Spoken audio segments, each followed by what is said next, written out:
Проектот Дома е подобро е осмислен за ромите повратници. Денес беше заокружен со отварање на парк и детско игралиште во штипската населба Света Недела, но и со доделување на сертификати за завршено основно образование. Навистина ми е задоволство што она кое што го зацртавме како цел, а тоа е да влеземе во еден проект за интеграција на ромската заедница во нашето општество, полека сигурно се реализира, се остварува.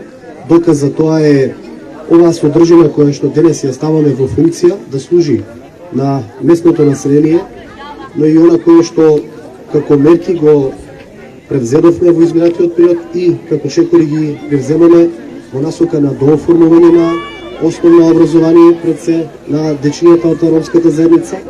Она што е многу важно за овој проект и го поврзавме со еден друг проект кој што исто така локалната самоуправа го имплементира, а тоа е изградбата на типските куќи за бездомниците кои што живеат во старото недвено одделение. Ана Чернишова, заменик постојан представник на UNDP во Македонија, изјави: And what a nice project we are inaugurating today.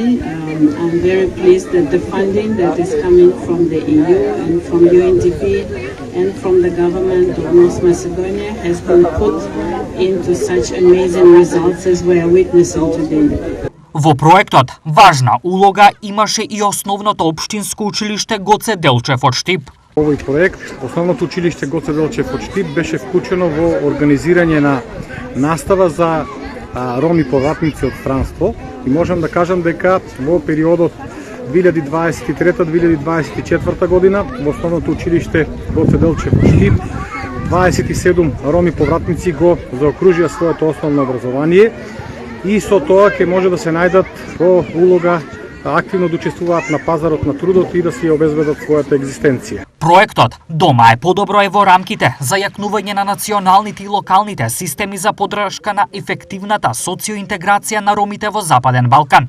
Организацијата е од страна на Сдруженијето на мултиетничкото општество за човекови права во Штип, заедно со Општина Штип, основното општинско училиште Гоце Делчев и јавното предпријатие ИСАР.